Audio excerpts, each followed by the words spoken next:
आपण पाहिलं की पाऊस पुढे गेला होता, दुष्काळाचं संकट आपल्यावर होतं आणि शेवटच्या आठवड्यापर्यंत देखील आपण तशीच परिस्थिती पाहत होतो। शेतकऱ्यांनी पेरणी करावी नाही करावी, दुबार पेरणीची वेळ येऊ नये, अशा प्रकारच्या सगळ्या चर्चा महाराष्ट्रामध्ये कृषी विभागाच्या माध्यमातून सन्मान्य सदस्यांच्या माध्यमातून सुरू होता। धरणांनी देखील तळ गाठला होता, त्याची देखील आपण चित्रही पाहिली महाराष्ट्रातल्या, आणि पिण्याच्या पाण्याला देखील आपण प्राधान्य दिलं, पाणी कपात केली, अशा सगळ्या ज्या काही हे आपल्याला कराव्या कसरत लागल्या। परंतु सुदैवाने 1 जुलैपासून पाऊस सक्रिय झाला आणि आपण सगळ्यांनी सुटकेचा निश्वास सोडला। आता देखील मान्सूनच्या प्रगतीवर दररोज कॅबिनेटमध्ये आढावा घेतोय आपण। दररोजचा डे टू डे अधिकारी जे आहे संबंधित ते देखील अधिकारी आढावा घेत आहेत।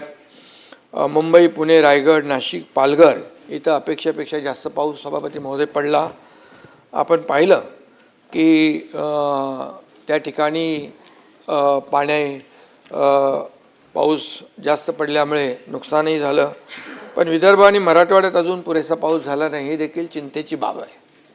आणि मग अल निनोमुळे या सगळ्या गोष्टी ज्या आहेत मान्सूनसारख्या नेहमीप्रमाणे नाही आहेत, ही वस्तुस्थिती आहे। आणि त्यामुळे हवामान खात्याने देखील जो इशारा दिला आहे त्याप्रमाणे सरकार प्रत्येक गोष्टीवर बारीक लक्ष ठेवून आहे।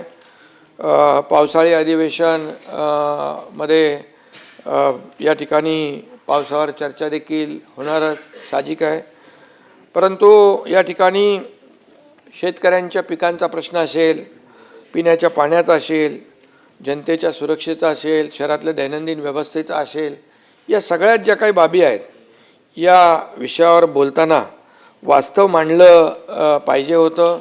आणि काय फॅक्च्युअल पोझिशन काय, तथ्य काय, हे देखील महाराष्ट्रातल्या जनतेसमोर विरोधी पक्षाकडून आणणं अपेक्षित होतं। परंतु विरोधासाठी केवळ विरोध करू नये असं आपण नेहमी म्हणतो, आणि तर ते काही या ठिकाणी दिसून आलं नाही। पावसाचं देखील राजकारण भरपूर झालं आणि वस्तुस्थिती आहे, या पावसामुळे अनेक दुर्घटनाही घडलेल्या आहेत। चेंबूर येथे शाळकरी मुलाचा दुर्दैवी मृत्यू झालेला आहे।